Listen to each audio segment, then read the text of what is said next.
बोलो चटपट माता की जय। आज मैं आप सबको एक चटपट माता की कथा सुनाने वाली हूँ। तो चलिए शुरू करते हैं।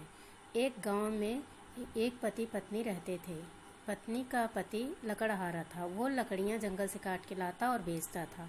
ईमानदारी के कारण ना तो कभी मोल भाव करता, ना ही किसी को ठगता था।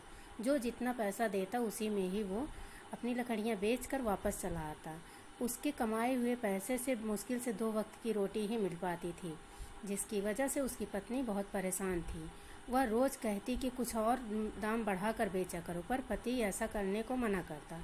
एक दिन उसके पड़ोस की एक स्त्री ने बोली, चटपट माता की तुम पूजा करो तो वो जो है तुम्हारी प्रॉब्लम ज़रूर सॉल्व करेंगी। इस वजह से उस स्त्री ने चटपट माता का व्रत शुरू किया। और जिस दिन उसने व्रत शुरू किया उसी दिन लकड़हारा जंगल में गया लकड़ी काटने, और लकड़ी काटते समय उसकी कुल्हाड़ी तालाब में गिर गई। तो वो तालाब के किनारे बैठकर रोने लगा। तभी चटपट माता तालाब से बाहर निकली और उसे एक सोने की कुल्हाड़ी देते हुए बोली, ले बेटा अपनी कुल्हाड़ी ले ले। तो वह लकड़हारा बोलने लगा, माता मैं तो इतना गरीब हूँ, सोने की कुल्हाड़ी कहाँ से रखूँगा, ये मेरी कुल्हाड़ी नहीं है। तो चटपट माता दोबारा डुबकी लगाई तालाब में और एक चांदी की कुल्हाड़ी निकाल कर उस लकड़हारे को दी। तो लकड़हारा दोबारा बोला, माता मैं बहुत गरीब हूँ, मेरे पास चांदी की कुल्हाड़ी नहीं है। तो माता दोबारा डुबकी लगाई और फिर एक तांबे की कुल्हाड़ी निकाल कर लकड़हारे को दी।